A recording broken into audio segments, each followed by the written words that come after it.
Welcome to Concept to Creation, a podcast featuring entrepreneurs who share their business journey. We'll hear what motivated them to turn their dreams into a business. They'll share stories from the trenches of business, from raising capital, creating products or services, navigating regulations, hiring employees, and managing competition and growth. We'll discover their successes and failures, and they'll provide advice for budding entrepreneurs. Now, here's your host and fellow entrepreneur, Mike Conrad. Welcome back to episode number 4 of the Concept to Creation podcast. Thanks for joining me today. I have 2 guests coming up in just a moment from a company that I've known for, I think, the day they started 30 years ago, and that would be Kyzen. Welcome, Mike Bixenman, Dr. Mike Bixenman, and Tom Forsythe from Kyzen Corporation. Welcome to Concept to Creation. Thanks for being my guest today. Thank you. Our pleasure. Well, we've known each other for many, many, many years, probably more years than we all care to admit. So talk to me about Kyzen, first of all. Let's give for the 1 or 2 people in our universe that has never heard of Kyzen, why don't one of you tell me a little bit about what Kyzen does and you know where you are in this electronic assembly space? Well, Tom, you want to take? Sure. And you know, electronic assembly is an interesting business, right, Mike? We're all in the same marketplace, and it's the biggest little business in the world, right? And that it's this gargantuan, hundreds of billions of dollars, or I guess these days maybe trillions. We seem to be moving into trillion land industry, but yet it's really. It turns out it's a small group of people to kind of make it go, right? Because it's a very specialized world. And our part of that, much like yours, is the cleaning part, right? You're the mechanical part of the cleaning part. You're the cleaning machine, and we're the cleaning agent, or as my neighbors say, we're the soap. Because, you know, your neighbors never really know what you do. And like you know, we started out back in the day with when the Montreal protocols were just being signed. There were only 40 signatories to it when we were getting going. Now it's pretty much the whole world, 100 and some odd countries, almost 200, I think.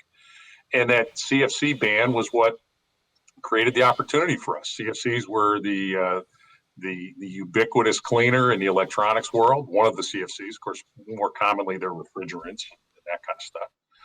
And for our audience's benefit, the CFCs were the chlorofluorocarbons that were in the solvents that were used to clean circuit boards back in the day, right? Right, and those chlorofluorocarbons were discovered back, I guess, in the 30s and 40s, and they were kind of they were believed to be miracle materials. You know, they were not flammable. They were perceived from a physical perspective. They were non-hazardous. I guess if you fell into a pot of it, you could drown. But other than that, they really didn't harm people. But then back in the late 80s, they found data from NASA flights over the South Pole where they discovered the infamous hole in the ozone layer. And after work and whatnot, they attributed that to these chlorofluorocarbons. And it was really the first global treaty on the environment that did something. And in fact, in short order, from the late 80s to the mid 90s, CFCs were banned or on a steep glide slope to being banned. And that's what Kyzen was created to do, to say, gee, this electronics world used one of those materials to clean, and everybody seemed to do it. And surely there'd be room for us. Yeah, so you saw that in a nutshell is why the company got started and the opportunity we pursued, and you know, 30 years later, we've got people in a dozen countries and distributors and I don't know 50 or 60 and customers in 50 or 60 countries and lots of frequent flyer miles. Yeah, for sure. And we're gonna get to the success you are now, but we're gonna start at the beginning because you didn't start off that way. None of us start off that way, right? But going back to your point on what you were referring to as the Montreal Protocol, you said that was the first major environmental treaty, which is true. It also, here's a fun fact. It also is the only one of 2 treaties that have ever been ratified by every UN nation country. You know, normally not every country signs into something. The Geneva Convention was one, and the Montreal Protocol, which is the treaty you're referring to, was the other. No other treaty has been ratified by every member of the UN, of the United Nations, 211 members, whatever it is, it's up to now. Which now combine the two, an environmental treaty that the whole world signed on to, right? I often say that we're in such a polarized society today that if we decided to propose a treaty that said, let's all agree as a world that the sun goes up in the morning and goes down at night, we wouldn't get every nation to agree to that, right? There would be a holdout somewhere. But that was a pretty major piece of legislation. So you took environmental regulation, which most would view as an adverse condition, and turned it into a business opportunity, or you found a business opportunity within this governmental environmental regulation. And that's right, Mike. I mean, maybe you could speak to that. I mean, that was kind of the driver in the early days. Yeah, it was the event. You know, when we first look at that, and you know, we looked at the market, market opportunity. I can remember, and I was talking to Tom about this. There was a Circuits Assembly, publication article that was talking about the CFC market for cleaning and how large the market was. And, the people who jumped into this space early on, we can think about Petrofirm, that with the, with their semi-aqueous material. Yeah, the bioac products. But it was an opportunity, and then when in those early days, Kyle and I had got together. It was Kyle was a very, very interesting person in his own right. His background, and he had introduced me to some people at Delphi Electronics, and as we got an opportunity to see what people were trying to do and what we could do to engineer materials to do that in a safer way, it just made a lot of sense, and so it was an opportunity. We were a lot younger back in that day and time, and when you write a business plan in the early beginning, you think it looks a whole lot easier than what it really is in the end. But from that point of view, it was something that we pursued, and we stayed focused during that period of time. That I think that was one of our key attributes of being successful. We didn't veer off that plane of what we were trying to accomplish, and so from that, you always run into certain roadblocks along the way. They're always going to be there, and how do you adjust? And one of the key things that we did from the beginning that I think turned out to be really, really successful is that every time we'd hit a benchmark, we'd try to bring on people who could help us achieve the ultimate goal, just like Tom. Tom was one of the early guys into this business, and he brought his background and his experience. And I think, surrounding ourselves with people along the way that could help us accomplish the overall objective was a piece of our success. Yeah, interesting. You talked earlier about, you mentioned Kyle. I assume you're talking about Kyle Doyle, who's your co-founder, right? So Mike Bixenman and Kyle Doyle started Kyzen. Tom came on in the early days, and correct me if I'm wrong, Kyle is very happy to be the man behind the curtain, right? And the mad scientist. Absolutely. And there was a phase where people thought I made Kyle up, that he didn't exist. Right. Exactly. It's like the so-called sales manager at the car dealership. I have to check with the sales manager. There is no sales manager. Right. They just go back and drink coffee and put you in a sweatbox.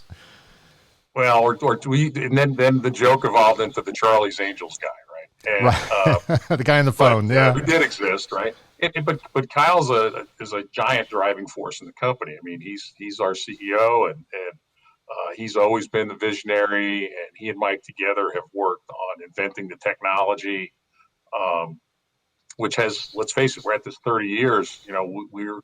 We're through. I don't even know how many generations of products at this point. Double digits, to be sure. We don't. It's such a big number that you don't talk about it anymore, Right. Because we of course are cleaning, as you know, Mike, is an odd critter in that it's a reactive process. The parts that people make. Think of the electronic devices and how they've changed over the last 30 years that we've been all doing this. Oh yeah. Well, they don't look anything like they used to. The only thing that looks the same is the green FR4. Right. The laminate stays the same. Everything on it is much more everything's complex. Different. Yeah, absolutely. Everything's different. Well, and that goes for the parts, the markings, the components, and the connecting, the solder pastes and everything else.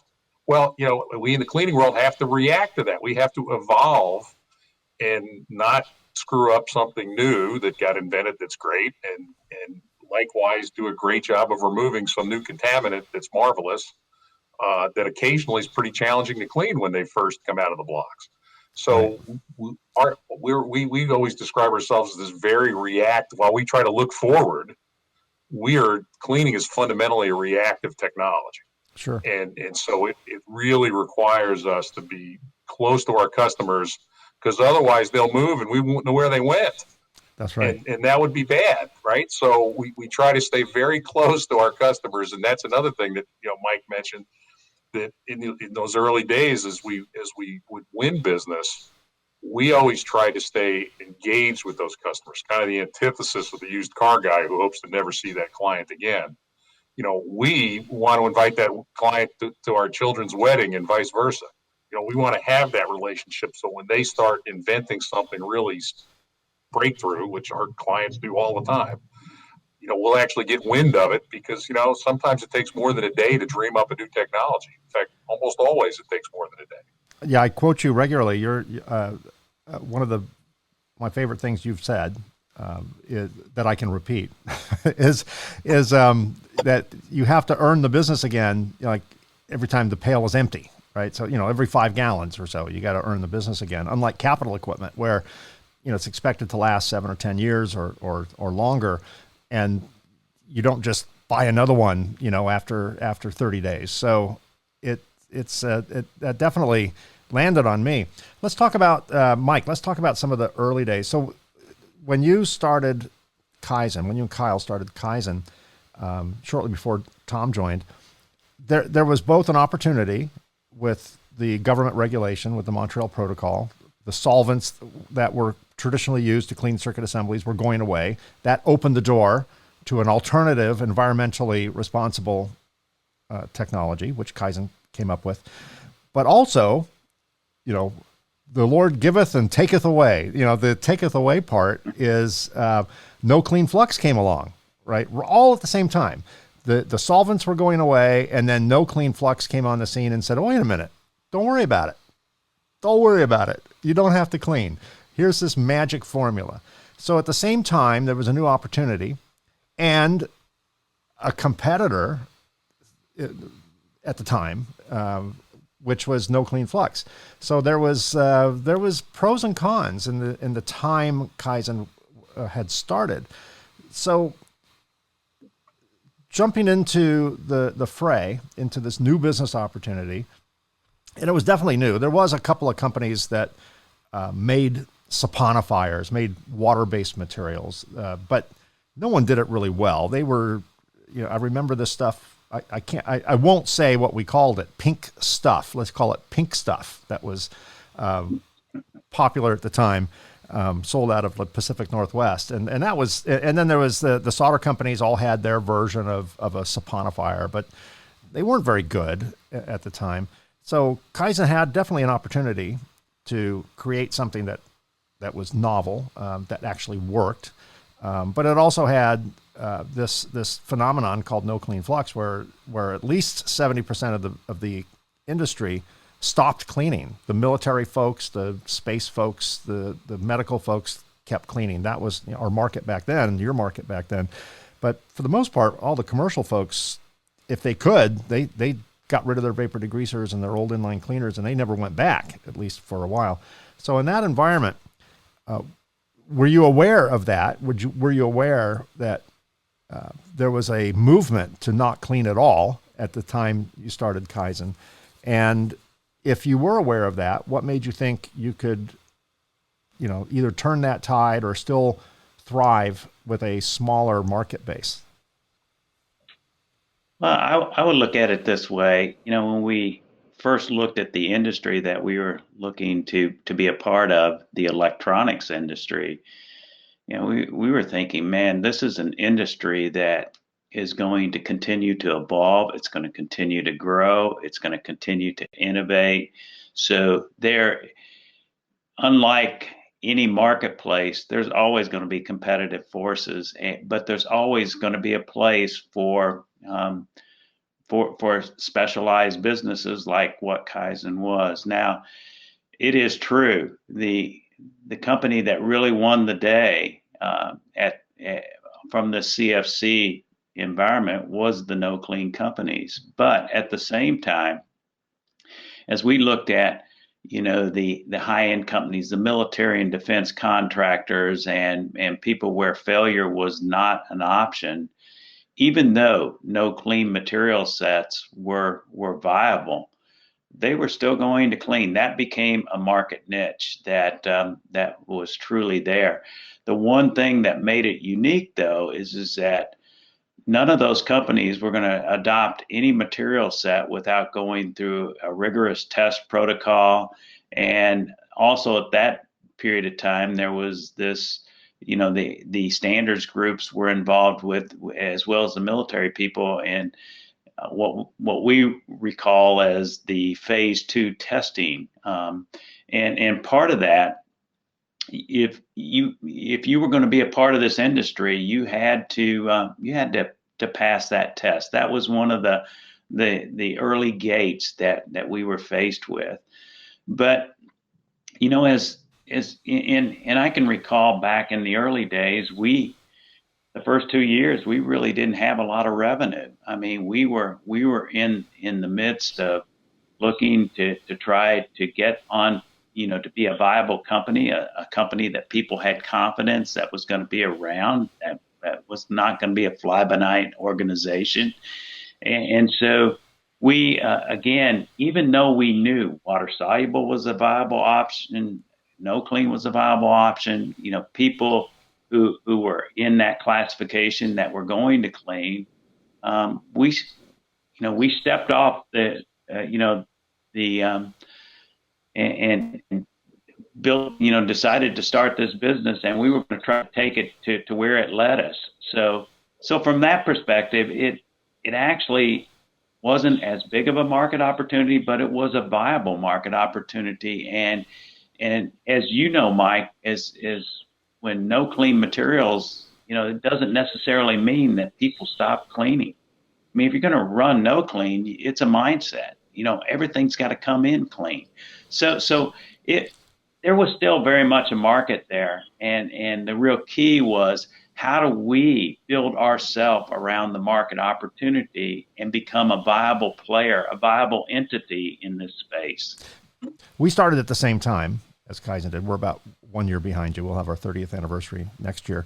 And so we had the same two pros and cons, this kind of bipolar entrance into business. One is great opportunity, the solvents are going away, and the other, so a water-based process from an equipment standpoint certainly had an opening, but at the same time, most of the industry was deciding not to clean at all. So, but because we started at zero, and you started at zero, there was really no place to go but up. Even if only 20% of the business was left, that's 100% opportunity, right? So it's not like you were selling trichloroethane or Freon TMS before, and all of a sudden you saw your business revenue drop. You started from zero. You mentioned earlier that in the early days, of course, the struggle was revenue. Of course, getting your first sale, it's 100% growth. The second sale is, diminishing returns after that. What was life like in the early days of Kyzen? So you and Kyle are sitting in a bar or a back room or some strategic place, figuring out that there's an opportunity and you want to capitalize on that opportunity. You need money, you need capital to capitalize on opportunity, and you need a business plan. So where'd the money come from? Where'd the business plan come from?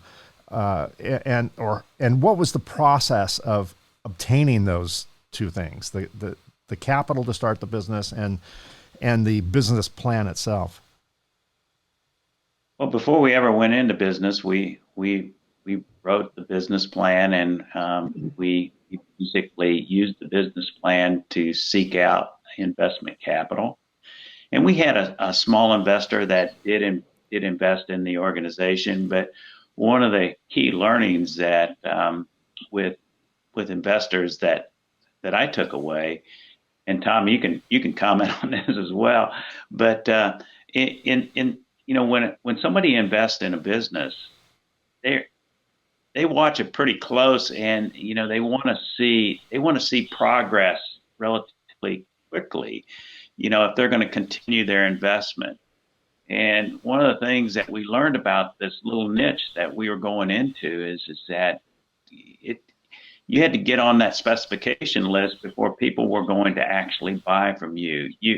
There was a lot of work that had to go forth before you were going to start, generating revenues that were going to get you to a point where you could you could fund that enterprise yourself. So in those early days, we started out and we didn't hit those targets as fast as our investor wanted us to, and it all of a sudden, there wasn't a lot of cash, available. So, and Tom was in those early days where we all sucked it up and we said, look, we started living off our credit cards. We believed in ourselves, and yep. We're going to fund it. We're going to fund it moving forward. And in some respects, those were hard days, but those were days that we learned a lot. But they actually turned out to be good days as well, because it kept us tightly focused on where it was that we were trying to go, and that was one of the big learnings too, that focus, right? And to kind of put it in context with our investor, who was a great guy, and he took a flyer on an idea, but fundamentally, investors have portfolios. Many of us have been to business school. We understand portfolio management. Whereas entrepreneurs, at least the ones that succeed, tend to be more known for a hyper focus, particularly in those early days when you're trying to get some traction. And when he decided that his portfolio needed less Kyzen and more of something else, that was one of those moments where, again, we kind of said, all right, let's make it so. And that we lovingly refer to that as the bootstrap phase. Because that was when all we had were boots. We didn't have anything. We didn't have any money. Right. So, but it reminds me of the Beatles. It reminds me of the Beatles song where the lyrics were, you never give me your money, you only show me your funny paper. The Beatles they got everything they needed, but they didn't have any money. Because the record labels had it. And then we were fortunate because that early focus work that Mike and Kyle did on the phase 2 testing was indeed the correct read. Okay, that was not simply an academic exercise that some guy in some standard group dreamed up to torture people. It was in fact something that was delivered value and was perceived to have value. And once we had that in our pocket, not to mention our patents that came out in those days, all the semi-aqueous things were patented. Well, lo and behold, that work started turning into business, and it was modest in the beginning, and we were excited about orders that we don't notice today. But I still remember them vividly. So, yes, yeah, and then of course you go into the next phase, right? Is that in the beginning you need money to survive, but then you start to survive and you need money because working capital will kill you quicker than no customers. We went through a pretty strong growth spurt, and that created its own capital challenges. Let's talk about that. Just to recap, Kyzen started, investor money, investor, of course, all investors get disenchanted, particularly if they're kind of novice investors, because they think they're going to, put $1 into a startup and get $1 million, in 2 weeks after that. When they realize that that's not the way it works, investor says, I'm not so enchanted anymore. You guys go through the bootstrap stage. You're living off credit cards and promises and things like that, which is a pretty typical journey. And then you start to grow. My recollection in our growth phase was growth is super expensive. Growth is a seduction, in my opinion. Growth is a seduction that many companies really can't afford, because they think the key to survival is growth, which there is certainly an element of truth to that. But growth for growth's sake, if you just say, I just need more, then I can incentivize my salespeople to bring in more sales. None of them will be profitable, but they can certainly bring in more sales. But the key is managed growth. So tell me how you managed growth in the real estate world. And I've said this on the show before, the three most important words in real estate is location, location, location. And I think the three most important words in a business startup is cash flow, cash flow, cash flow, right? And sometimes cash flow comes at the expense of profit. You can bring in money to cover payroll, but it's not profitable. So how did you balance those kind of polar opposite requirements of growth and cash flow? How did you walk that tightrope? Well, the funny thing is, because our business is on the material side, we sort of bang on the rock for a long time. And then the customer says, okay, I'm through my testing. I'm through my protocol. I've done every test under the sun. I'm confident it's going to win. Off we go, ready to start. So the phone rings with someone that you've been working with for months and months, in some cases years, and it's time to go. So the whole notion of managing growth is a little bit of an illusion, because you've got this pipeline full of things, and then in their own due course, they turn into actual business and revenue. So the real challenge in that case, back to the reactive nature of cleaning. Well, there's also the reactive nature of dealing with that. Well, now we've got to worry about inventory. You've got to worry about delivery times, credit from your suppliers, except you're a startup, so there isn't any. That sort of stuff. And Mike, you remember those days? It was bedlam. And then we were fortunate in the early days of the company. We had a big win at Motorola, who back then was a big deal. And of course, the business was on the other side of the world. And so, back, I can still remember this day. Now, 25 years ago, getting on a plane to meet distributors that I'd signed up on a fax machine at an airport to go turn on customers in various points in East Asia. All of those were dilemmas, and fortunately, none of them killed us, but half of them probably could have. I mean, Mike, what was your take on those days? I mean, it was, you were always very close to the customers. Yeah, what I think, a couple of things that kind of defined us when we started to win business. We started to pick up a number of customers, meaningful customers, in a relatively short period of time, and so things were going better. And one of the key cultural pieces of Kyzen is that we were a customer centric organization. I mean, back Tom had mentioned it, but every customer that we were fortunate to win or to work with, we did everything we could to try to make them successful. We were looking out for their best interest, because we felt that if we could succeed with them, that would help us succeed. That was one of the key cultural pieces that is still with the organization today. So I think that was a really good thing. But the other thing that I thought was interesting was,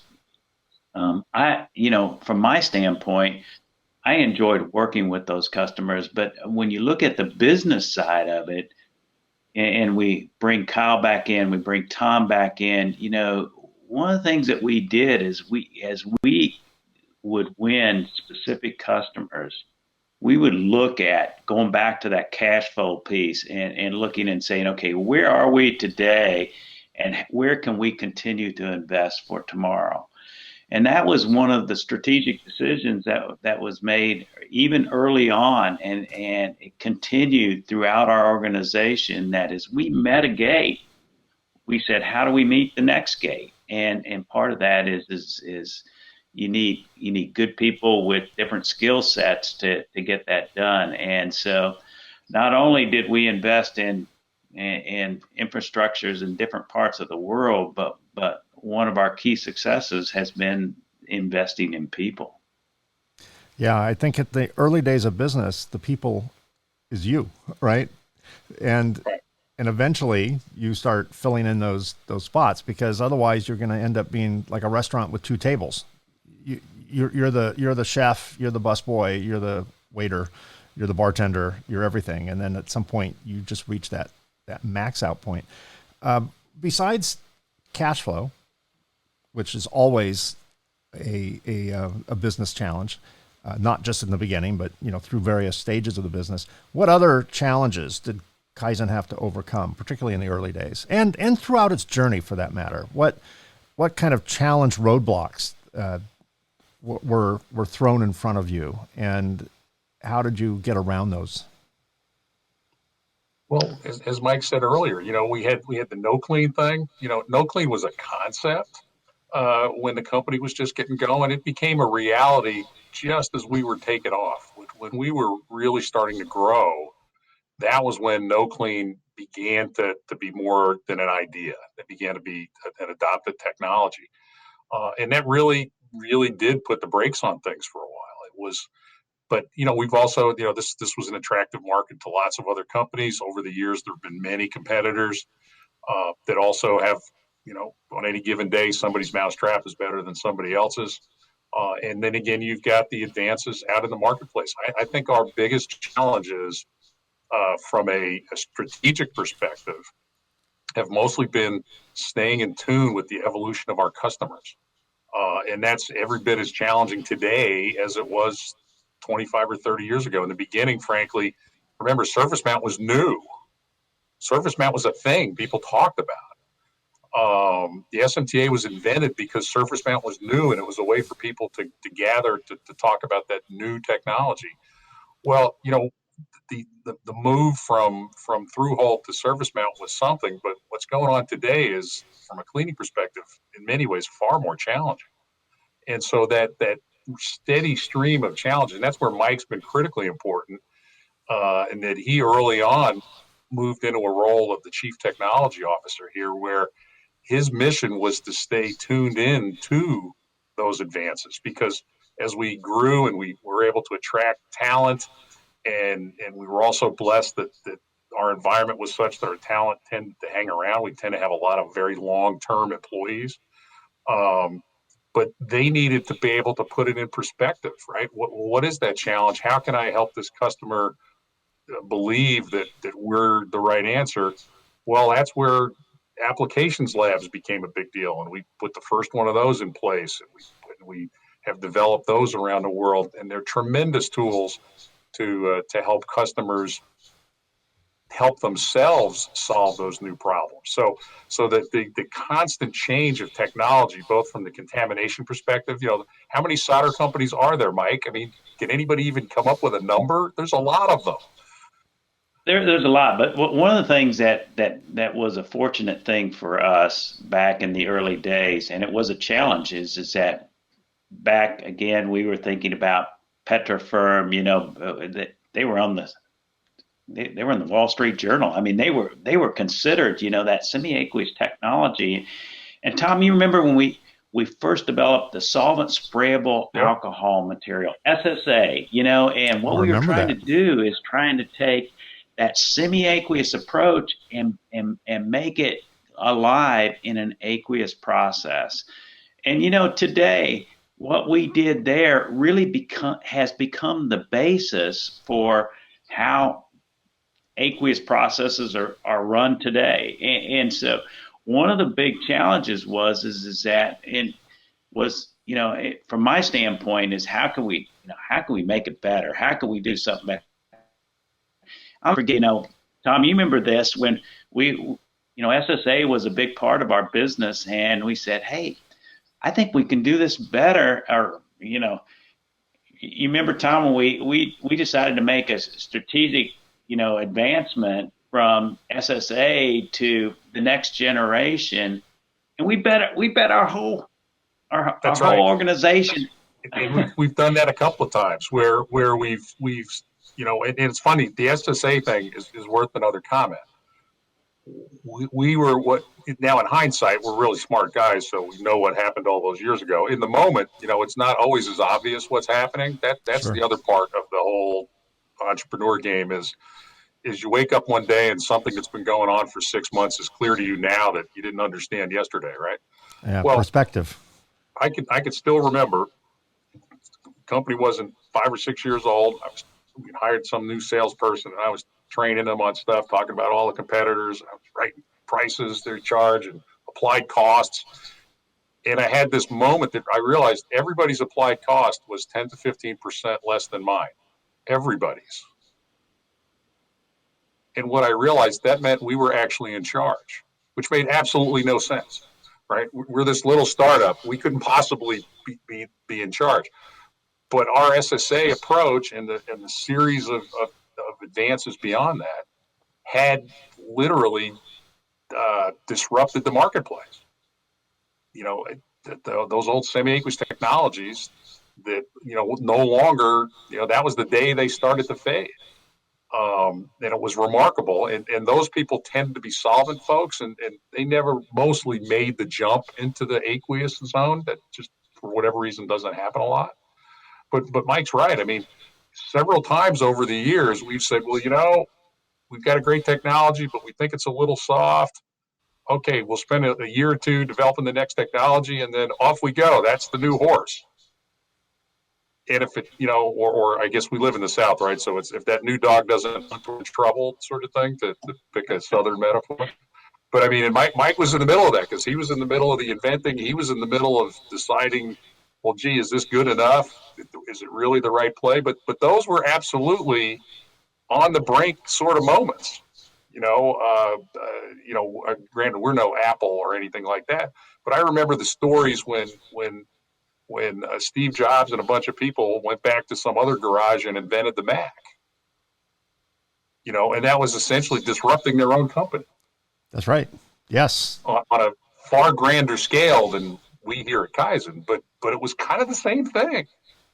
Yeah, it's kind of scary, I guess, when back in the SSA days, when you have a product, it's working for you, you're making money on it, you're gaining a reputation for it, and then you have to, come up with a decision to sacrifice that for something you think is better, but it hasn't been proven yet. And then all the energy that you've spent building the reputation and confidence in one product, then you have to kind of go to the customer and go, wait a minute, there's something better, and not knock the old technology. It's a fine balance, right, between selling a customer up on something. It's like, yeah, I know what we said.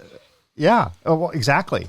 I mean, you mentioned how many, The other thing that's interesting about doing that is that whenever you go to your customer and say, hey, I think we've got a better approach, you open the door for your competition to get into that race. Sure. And so, but it turned out to be the right thing to do. I mean, we always looked and said, okay, let's back to what Tom had said, let's stay close to the market. Let's understand where the challenges are, and let's try to continuously improve. That was another key motto of Kyzen Corporation. It was all built on continuous improvement. That's where the name came from. So, it just Kyzen, got to a right? point, The Japanese term, yeah. Kyzen, right? That's exactly right. And so we were always willing to take that risk. Talk about competition. When you come up with something new, you want to be ready to leap out of the gate, because the competition will, if it's good, the competition should jump on it.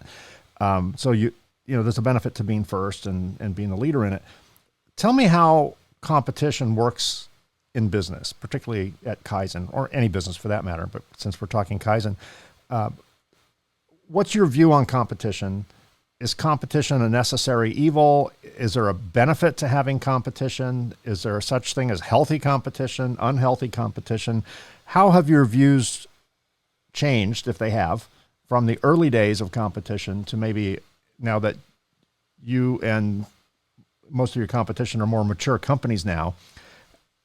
What's the attitude of competitors now? New competitors or old competitors?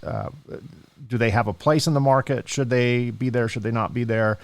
Are they benefiting your company? Are they hurting your company?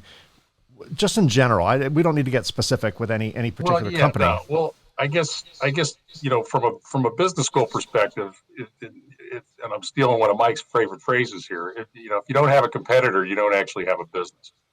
Right. That's in Webster someplace that actually says that, and it's true.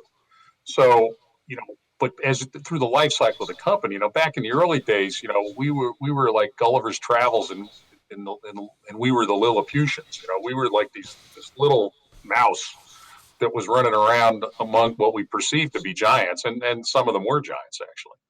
Of course, we were nimble, but of course, if they stepped on us, that nimbleness wasn't going to help us very much.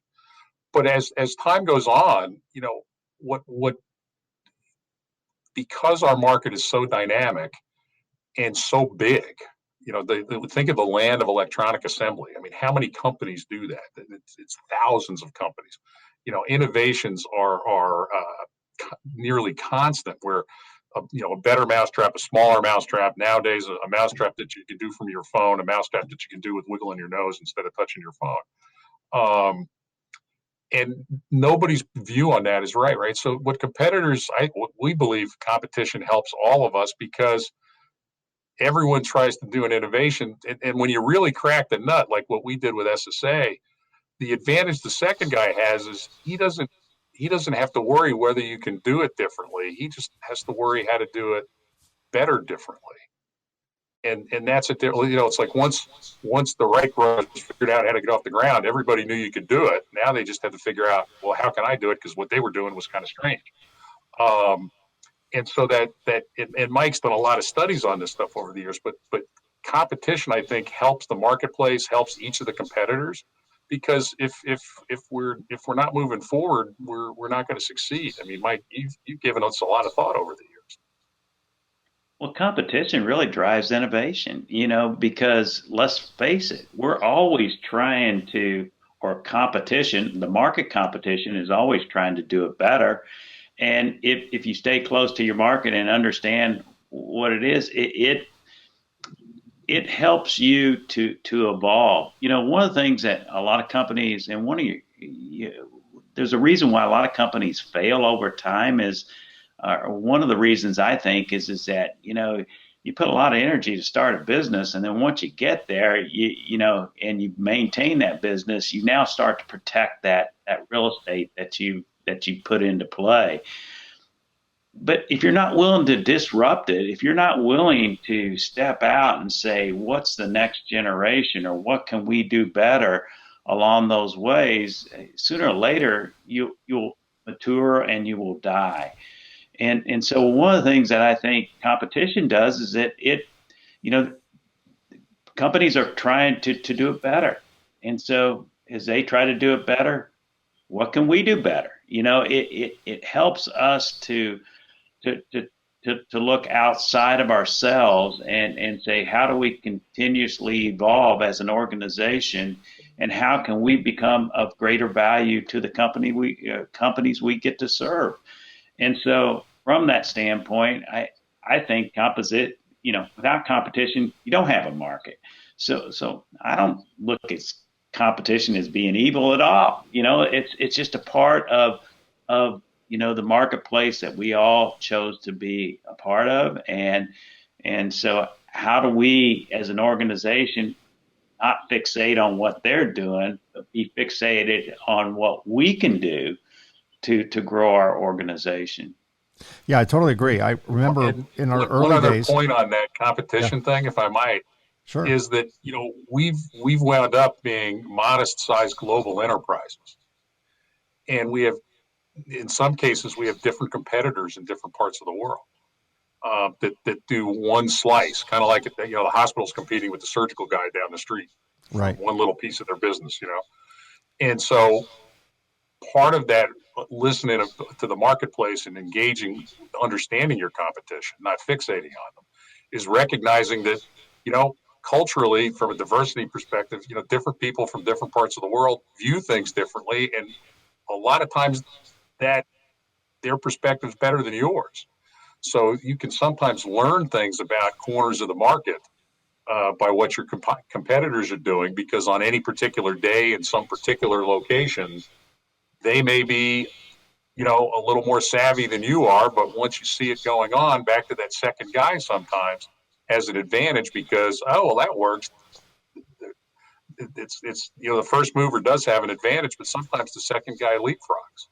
Right. When you look at Apple, they get a lot of credit for being innovators, but they were not the first at very many things. If you think about it, their cell phones came out, after BlackBerry established that we can turn smartphones and we can turn phones into smartphones.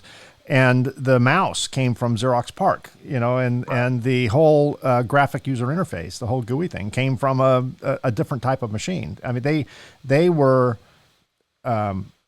exploiters, and I don't mean that in a negative way. They took technology which was underutilized and exploited it. And I think there is a healthy competition. It's like a ship going down a body of water that's never been traveled before. All these captains going, well, you first, we'll follow you, and if you hit a reef, thank you, we'll go around it. Right. So I guess you do need competition for that. I share your opinion on competition. I think it is healthy, even though in the moment it could be divisive. I think in the long run, in the big picture, it's definitely healthy. So you guys are arguably in a business that you won't agree with this, but I think you can agree that many other people consider your product a commodity, right? It's as your friends say, your social friends, Tom, say, it's soap, right? So I know it's not a commodity. It's not a commodity, but many buyers view it as a commodity. Their job is to find the right soap at the right price, and 2 cents a gallon might make a difference. So how do you take a product that you've put your blood, sweat, and tears in and all this research and it's definitely not a soap, but how do you stand out from the commodity crowd? How do you sell the value of a product that many would consider a commodity? I think that's a challenge. Well, Mike is the shining example of that, and can probably speak to it best, because it only starts with the product. So, Mike, it's all about the process. Right. It's all about the process. When you think about what we do, the clean material is only one piece of it. If it's not all integrated together and working cohesively together, then it doesn't work. And so I think part of the value equation is that understanding all phases of that process, and how we as an organization can help our customers be able to do that, whether they're running it in an aqueous technology machine or somebody else's machine. How do you control the material sets going in, the inputs in and out, and how do we help the customer optimize their process? And so I think part of it is that, you could say soap is a commodity, but I don't look at us as being a soap supplier. I look at us as being a company that's helping customers achieve a specific objective that they need to achieve to drive reliability. And so if we stay along those lanes and we help our customers get there, they don't necessarily drive it back as we're a soap supplier. And it's the engineers that really drive our business in the end. So I think that's how you go away from being a commodity in our business. And part of that too is I've often said over the years that we're consultants that get paid by the barrel, and that the cleaning is right at that end of the manufacturing process, the most delicate point, right, where the bill of materials is all in play, but we're not quite ready to get to the loading dock and packaging. And so cleaning is in some ways a high risk process, right? Because it's right there, and it's where every variation, Mike, in many of your talks, you talked about how, we may have stopped cleaning flux, but what about all that other stuff? Well, there are so many inputs that go into making an assembly. There's so many different processes and machines and handling and all this other stuff. They all come together. They go through the cleaning machine, and at the other end, life is, purity and grace is what comes out at the end, right? Well, sometimes it doesn't work out that way, right? It worked out that way yesterday, but for some reason today, not so much. Well, in this era of limited staffing and efficiency, which means less people, the bandwidth to resolve those dilemmas is often very constrained at many of our customers. And so we find ourselves that consultant role where we help them be troubleshooters and help them resolve that dilemma. Well, why was it good yesterday but not today? Gee, my cleaning process, nothing seems to have changed, yet I'm getting a different outcome. Well, that means something before the cleaning process changed. Right. Okay. And a lot of customers they're just very busy. They're stretched staff wise. They don't have the resources to delve into those things. And a key part of how we differentiate back to that, stay close to the customer. It's not just stay close to their knowledge and where they're going and what they're doing. We talked about that for market changes, but it's stay close to them physically. That's why the pandemic's been rough on us. We're very much out there with the customer. What's going on? How are you doing? And looking around, because we've been wandering these plants. Our team has been in these plants for years. And if things seem a little wacky, we can pick up on that sometimes, and we can try to be helpful. And that's a key value adder for us, that sharing of our expertise to help them succeed. It's all about, we only succeed if our customers succeed. And that obviously, that the first part of that is the product comes out and it's clean. That's great. But it's fundamentally, how do they have a robust, resilient process that can accommodate those inevitable little bumps and shakes that, all manufacturing processes vary. Just like a ship, right? Ships, you were talking about the ship going, and hitting the reef or whatever. Well, when the ship's going down, it's wiggling a little bit back and forth, right? Well, if everything goes on to one side, it's when it falls over. All right. And a manufacturing process is quite similar. All those variations tend to work themselves out, but if they all lean the wrong way at the wrong time, that's when there's a problem. And we try to be deeply involved to help people address those issues or prevent them when we can. And that's a key part of us, because, as you know, there are no more purchasing agents. There are commodity buyers. Exactly. Okay. It's a race to the bottom. I personally find that offensive. I do too. It is a race to the bottom. People are not buying value; they're buying commodities, and their job is, they're rewarded on the savings they could get. And what most buyers, well, I don't know if they don't realize it or if they don't care to realize it. If a small business, particularly a startup, is working on a 10%, after tax profit, which would be enviable for any small startup business, right? To even be in the black at all. And someone wants a, 1% discount on, or 5% discount on the price. That's your profit. That's all of it. People don't realize that, take $100 off the retail price, and that's 80% of your profit, in terms of after tax. So, it's important that businesses stay in business to support those customers that bought those cheap products, right? So there are diminishing returns when it comes to driving your supplier's costs down. You're not doing yourself any favor in the long run. You might be hitting your bonus, but you're not doing your company any favor in the long run, because you're just stripping away your supplier's ability to service you in the future. But that's a topic for another day. And I've got an example that aligns with that. I had a neighbor who worked at an automotive company who shall remain nameless. Okay. And their stated goals was we're trying to reduce our input costs by 10% a year.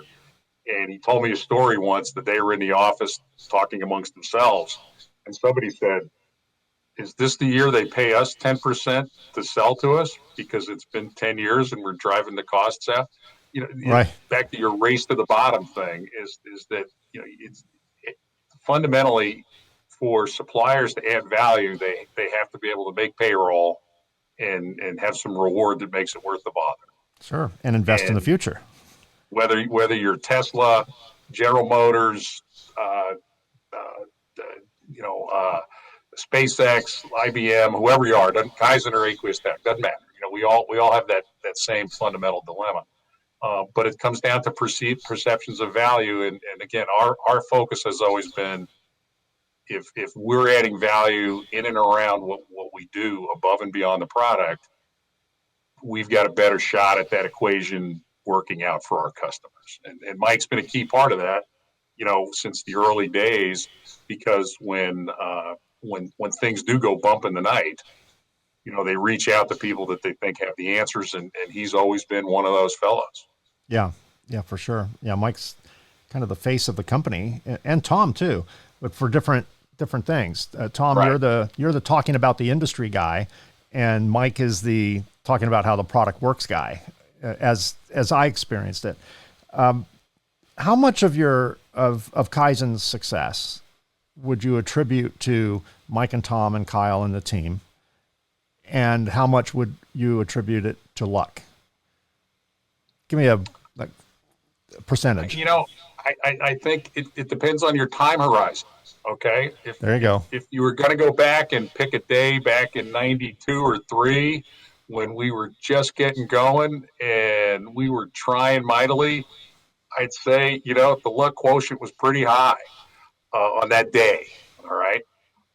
But fundamentally, it's while it's better to be lucky than good on any day, what our team does, and it's way more than Mike and Kyle or myself or any of the other leaders or anybody, we've developed a culture, and Kyle's really the core of the culture, all right, that embodies all this stuff that we've talked about, taking care of the customers, continuous improvement and innovation.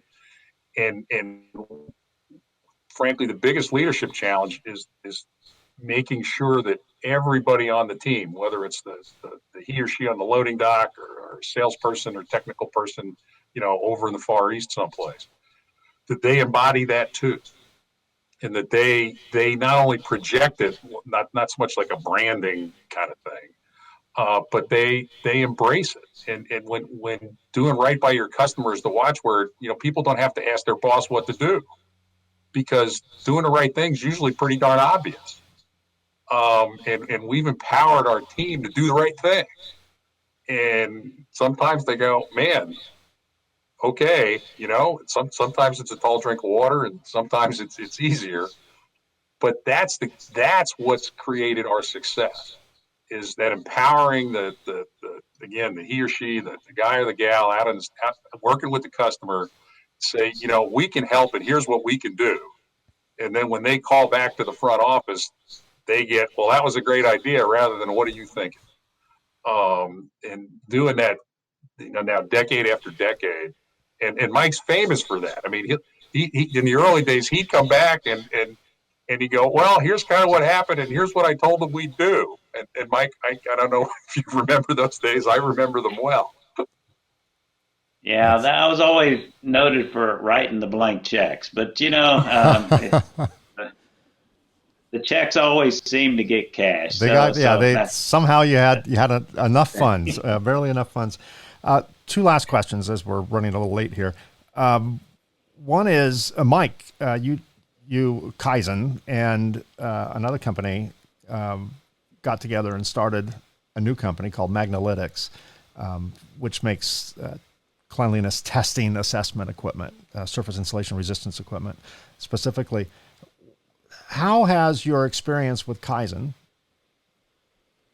benefited your startup with Magnalytics? Did you do things different? I mean, besides the reputation that you have, no one knew who Mike Bixenman was or Kyle Doyle was or Tom Forsythe was in the earliest days of Kyzen. You were all new on the scene, just like I was when I started my company.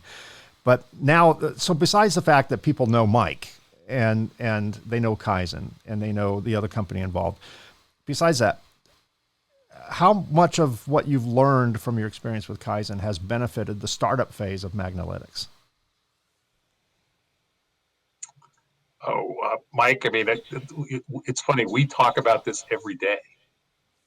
All right. When, in fact, just the other day, we were getting ready for this call, and we sat around and talked for about an hour just to kind of refresh old memories and things like that. And Mike, you commented to me that it really is kind of a deja vu sort of thing,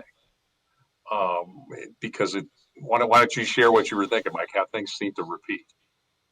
Oh, we lost Mike. We lost Mr. Bix. Well, then I'll share what he said, or we can do this. Maybe he'll probably come back in. I'll keep an eye out for him. I'm sure he'll come back in. So, but it was really funny because I remember those days vividly, right? Because I remember I missed the investment phase. I was in the bootstrap phase, and Magnalytics is kind of in that same place. It's new. It's a new idea. It's partially old, partially new, and perceptions and explaining things and helping people get it.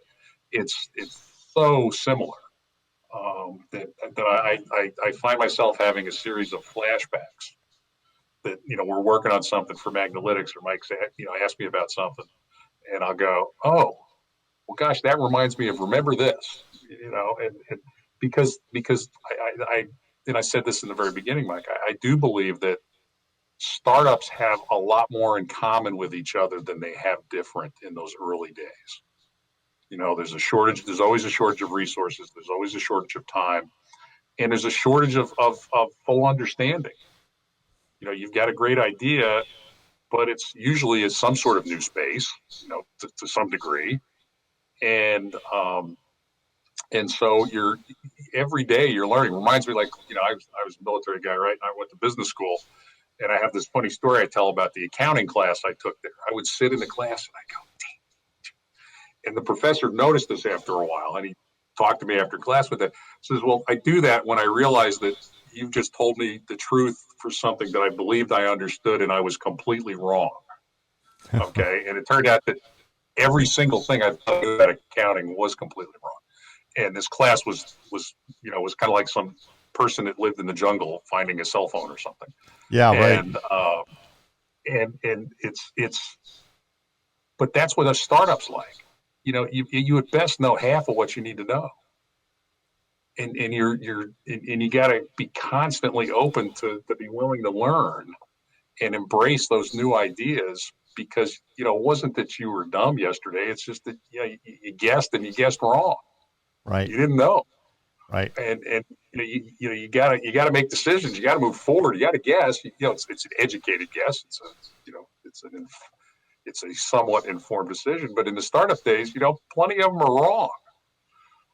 And Magnalytics is experiencing that same phenomena, because again, it's a piece of test equipment. That's not what we do. You're in the machine business. We were never really in that business. And so it's been enlightening to see Mike working on that and the limited areas that I'm involved. There he is. He's back. Mike's back. Hey, I don't know what happened. I apologize. No. Hey, it's the world of the internet. It's the world of virtual meetings. It works most of the time, not all the time. So, and Tom covered for you. He was carrying the torch. We're almost out of time. I do want to ask, Tom, did you finish that thought? That was kind of, okay. It's sort of a deja vu experience, I guess, in short. Right. That, we're learning lots of things on a regular basis, some of which we thought we knew yesterday that turned out not to be true. Yes. When I left my company, I left a company in our industry and started my company in this industry, and they were not happy with that. They accused me of stealing their ideas and whatever, and their business practices, and they were right in that that I did see them do things which resulted in pretty extreme failure. And I did learn what not to do. In fact, most of the takeaways I had from that experience was, I'm not going to do that. I'm not going to do that. I'm not going to do that. And it obviously it helped me. So I think failure is, failure leads to success as much as success leads to success if you learn from it and recalibrate. My last question is back in the early days when you guys were bootstrapping, probably, I remember seeing the first ad that Kyzen put out. I don't know if it was the first one I saw. And it was something to the effect of 50 reasons to buy Kyzen products. And the last reason was 2LG2Q, literally the number 2 LG2Q. And of course, this was back in the probably late 80s or very early 90s. So we got to understand what music was playing back then. But someone tell me what that meant and why that was on there. Mike, do you want to tell that story? Yeah, it was driven by Kyle. It's too legit to quit. We in those early days, back when we were talking about, hey, our funding, dried up, and here we were, a group of guys that, we had to self-fund ourselves. We weren't getting paid. And it was, I think, at the end of the year, and Kyle had that too legit to quit, and so it stayed with us throughout the years. And as a matter of fact, it comes up. I think we had a birthday party, I don't know, and it came up again. Too legit to quit. That song. I don't know who played the song, but that's what. I think it was it J.C. Hammer, Mike? One of the MC Hammer or something. Yeah, I don't know. There it is. Yeah, and, our audience will correct us if we're wrong.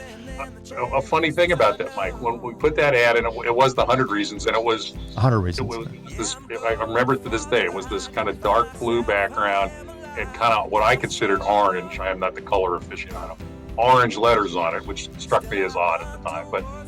But we got loads of people actually asked us what that was, and at the time we were kind of embarrassed by it. All right, because at the time it was true. We were too legit to quit, but we on more than a few days had plenty of reasons if we decided to. And we were kind of embarrassed to talk about it, so we didn't actually explain it in the early days of what it was. We waited till we kind of got over the hump. Yeah. Where, the dark days were a fond memory. Yeah.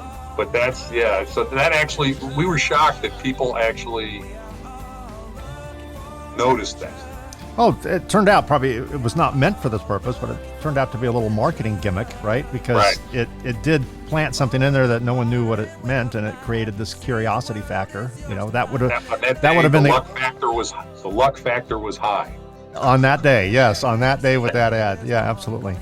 Well, Dr. Mike Bixenman and Tom Forsythe, thank you so much for being my guest today on Concept of Creation. And I don't need to say this. Good luck in the future. I think you're past the luck stage, although we can all use it. But certainly, I enjoy seeing the new direction that Kyzen's taken with Magnalytics, and I look forward to working with you guys for many years to come. Thanks for being my guest. Yeah, thank you for having us. Thank you for having us. It was our pleasure. Well, that's a wrap. Thanks for watching episode number 4 of the Concept to Creation podcast. And a special thanks go out to my guests today, Dr. Mike Bixenman and Tom Forsythe of Kyzen Corporation.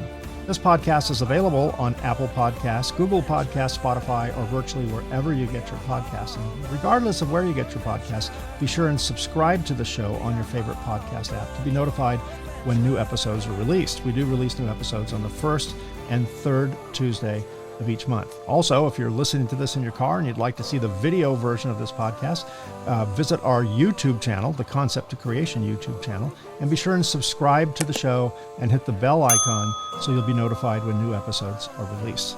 My email address is right down here. If you have any questions or episode suggestions, feel free to reach out to me and let me know. In the meantime, thanks so much for watching. Stay safe, stay healthy, stay happy, and I'll see you again very soon. I was meant to be free. meant to be free.